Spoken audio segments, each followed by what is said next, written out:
नमस्कार प्रिय दर्शकों, हाजिर हूं मैं एक ज्योतिषीय सूत्र पर चर्चा करने के लिए।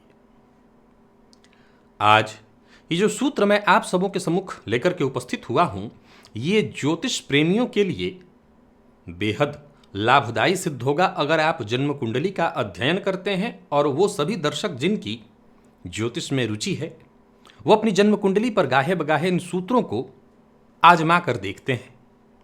प्रिय दर्शकों, परिवर्तन योग के बारे में तो आप सभी जानते हैं, कई बार इसके बारे में आपने सुना है। मैं आज परिवर्तन योग ही के बारे में आपको बताऊंगा, बस ये सूत्र थोड़ा सा अलग है परिवर्तन योग ही, लेकिन थोड़ा अलग। परिवर्तन के बारे में आप सभी जानते हैं, जब भी कोई ग्रह जन्म कुंडली में, चाहे वो नैसर्गिक शत्रु ग्रह ही क्यों न हो, आपस में राशि परिवर्तन कर ले तो राशि परिवर्तन करने के कारण वो श्रेष्ठ फल प्रदायक बन जाते हैं, मित्रवत फल देने लगते हैं, यानी अच्छा फल देते हैं। अब आज का जो मेरा सूत्र है उसे जरा समझिए, फिर इसका मैं विस्तारीकरण आगे आपको करता हूं। यह सूत्र कहता है कि जन्म कुंडली में देवगुरु बृहस्पति जिस राशि में बैठे हों और शनिदेव जिस राशि में बैठे हों, फिर से सूत्र को समझिए और अपनी कुंडली पर आजमाइए। जन्म कुंडली में देवगुरु बृहस्पति जिस राशि में बैठे हों और शनिदेव जिस राशि में बैठे हों, उस राशि के राशिपति अगर आपस में परिवर्तन कर लें तो ये बेहद श्रेष्ठ धन प्रदायक है और ऐसी अवस्था में जातक को बिना कोशिश धन प्राप्त हो जाएगा।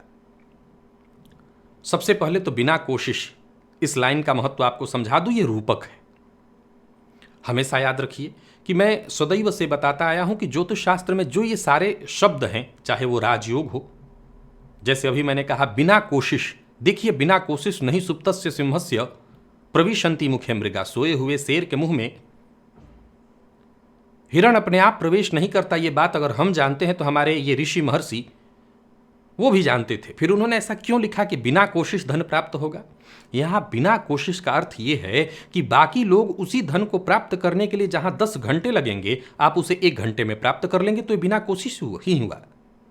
बाकियों की तुलना में अगर आप 9 घंटा पहले काम कर लेते हैं तो ये बिना कोशिश ही मानी जाएगी।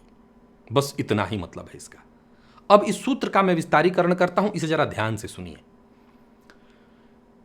ज्योतिष शास्त्र में देवगुरु बृहस्पति को धन का कारक कहा गया है और शनिदेव को कर्म का। अब ये जो दोनों ग्रह जिस राशि में बैठे हैं उसके राशिपति भी, ये बातें मेरे से पूर्व में भी आप सुने हैं कि जिस भी ग्रह की हम चर्चा कर रहे हैं, उदाहरणार्थ अगर हम भाग्येश की चर्चा कर रहे हैं तो भाग्येश जिस राशि में बैठे हैं उसका राशिपति भी भाग्येश के जैसा फल प्रदायक माना जाएगा, भाग्येश के जैसा फल प्रदायक माना जाएगा। तो देवगुरु बृहस्पति धन के कारक हैं और शनिदेव कर्म के। अब ये दोनों ग्रह जिस राशि में बैठे होंगे उसके राशिपति भी इन चीजों के कारक बनेंगे। अब वो दोनों जब आपस में परिवर्तन करेंगे तो सीधी सी बात है, सूत्र बड़ा सरल और समझने वाला है। ये कहना चाहता है कि धन बिना कोशिश यानी कम से कम कोशिश में जातक को प्राप्त होगी। अब मान लिया जाए कि आपकी कुंडली में सीधा सीधा अगर देवगुरु बृहस्पति और शनि का परिवर्तन है, या तो वहां पूछने की आवश्यकता ही नहीं है। मैं सदैव एक और बात कहा करता हूं आप लोगों को कि जब जन्म कुंडली खोलते ही सीधा सीधा ही राजयोग दिखाई पड़ जाए, जन्म कुंडली खोलते ही ज्यादातर ग्रह अतिविशिष्ट कारक स्थिति में दिखाई पड़ जाएं, जन्म कुंडली खोलते ही कुंडली के जो शुभ ग्रह हैं उनका संबंध लग्न से बना दिखाई पड़ जाए, कुंडली में महापुरुष योग दिखाई पड़ जाए, तो वहां ज्यादा विचार क्या रह जाता है? वहां तो बस ये बताना होता है कि जातक किस दिशा से आगे बढ़े कि उसको सफलता मिल जाए।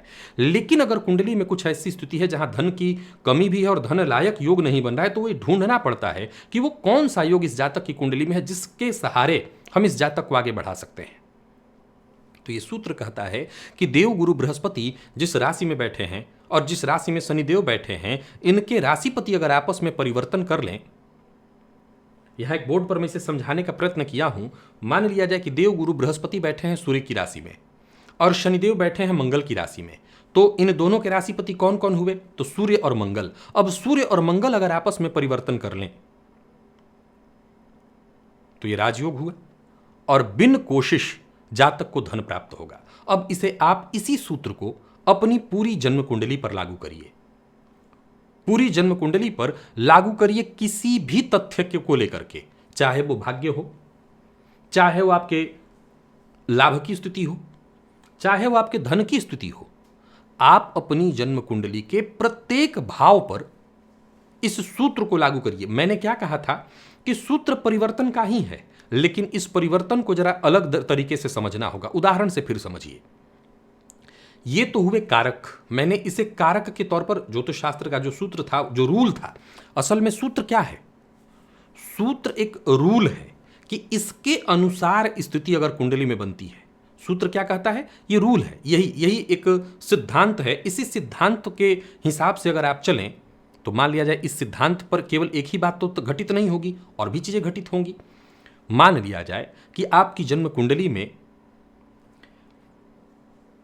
भाग्य भाव के कारक को भूल जाइए। भाग्य भाव के, क्योंकि हो सकता है हर भाव के कारक को आप न जानते हो, लेकिन अपने भाग्येश को तो जानते हैं। मान लिया जाए आपकी जन्म कुंडली में आपके भाग्येश जिस राशि में बैठे हों, और आपकी जन्म कुंडली में लाभेश या धनेश जिस राशि में बैठे हों, वही सूत्र, वही सिद्धांत यहां लागू करिए कि जन्म कुंडली में भाग्येश जिस राशि में बैठे हों और लाभेश या धनेश जिस राशि में बैठे हों, वो दोनों ग्रह, यानी जिनकी राशि में भाग्य भाव के स्वामी और धन या लाभ भाव के स्वामी बैठे हैं, उनके स्वामी अगर आपस में परिवर्तन कर लें तो यानी जातक को भाग्य के सहारे जीवन काल में श्रेष्ठ धन लाभ होगा। आप इसी बात को कर्म से जोड़ लीजिए कि कर्मेश, और साथ ही साथ मान लिया जाए ज्ञानेश। आपने कई ऐसे विद्यार्थियों को देखा होगा जो बेहद बुद्धिमान और श्रेष्ठ होते हैं, कम से कम प्रयत्न में वो बहुत अच्छा कर जाते हैं, जैसे शिक्षक भी अवाक रह जाए कि ये कैसे ये कर रहा है बालक। यानी बिना कोशिश। इस सूत्र का मूल क्या था कि बिना कोशिश, अर्थात कम से कम प्रयत्नों से प्राप्त हो जाए। तो कम से कम प्रयत्नों से प्राप्त हो जाए, हमें उसके लिए भाग्य को भी जरूर जोड़ लेना चाहिए इसमें। तो मान लिया जाए कि भाग्य या कर्म को ही आप जोड़ दीजिए, क्योंकि शिक्षा में सबसे ज्यादा कर्म लगता है, पुरुषार्थ लगता है। आप पराक्रम से इस सिद्धांत को जोड़ सकते हैं कि इसके दोनों भावों के स्वामी या कर्म भाव के स्वामी, शिक्षा भाव के स्वामी जिस भाव में बैठे हैं उसके राशिपति आपस में परिवर्तन कर लें, तो ऐसा विद्यार्थी कम से कम कोशिश में अल्पकाल विद्या सब पाई, अल्पकाल में ही विद्या सभी पा सकेंगे। आप इस सूत्र को देखें तो ये बेहद सरल सिद्धांत है, और जन्म कुंडली में कई ऐसे जगहों से आपके ये सूत्र जुड़ रहा होगा। थोड़ा सा इसके लिए निगाह अपनी खुली रखनी होगी, थोड़ा सा पारखी नजरिया बनाना होगा, और उसी नजरिए से आप इस सूत्र को देखिए और देखिए कि किस भाव के ग्रह और उसके राशिपति आपस में परिवर्तन कर रहे हैं। हाँ, ये जरूर मैं कहना चाहता हूं कि इस सिद्धांत को समझने के लिए थोड़ी सी ज्योतिष तो आपको आनी चाहिए। बिना ज्योतिष को कायदे से समझे, बिना ज्योतिष के कारक, किस भाव के कौन से कारक ग्रह हैं, किस चीज के कौन से कारक ग्रह हैं, उनको बिना समझे इस तथ्य को, इस सिद्धांत को आप नहीं समझ पाएंगे। लेकिन अगर आप ज्योतिष को समझ रहे हैं, मेरे कार्यक्रमों को बहुत दिनों से देख रहे हैं, और भी ज्योतिषियों के आप कार्यक्रम देखते हैं और ज्योतिष के सिद्धांत आप समझते भी हैं, तो इस सूत्र आपने समझ लिया होगा। और इस सूत्र को जरा सा जोड़ करके देखिए। आप केवल एक किसी भाव से नहीं और केवल एक कारक से नहीं, अगर आपको सारे कारक याद हैं जन्म कुंडली के कि किस भाव के कारक कौन है, धन के कारक कौन है, पराक्रम के कारक कौन है, या अभी पिछले दिनों हर भाव में मैंने अति विशिष्ट कारक बताया था, उनसे भी इस सूत्र को जोड़ करके आप देख सकते हैं।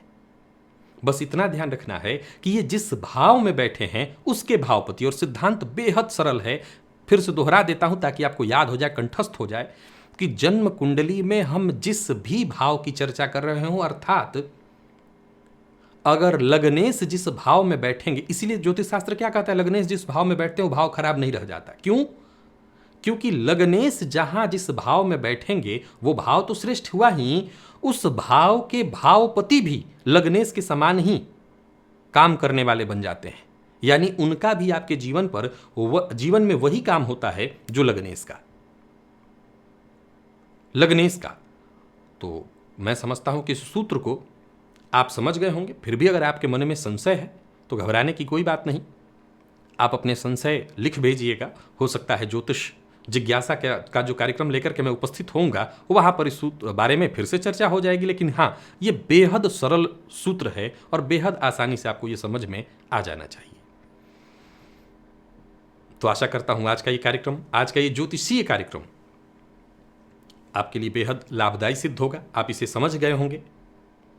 पुनः मुलाकात होगी एक नए सूत्र के साथ, एक नए कार्यक्रम के साथ। तब तक के लिए इजाजत दीजिए। नमस्कार।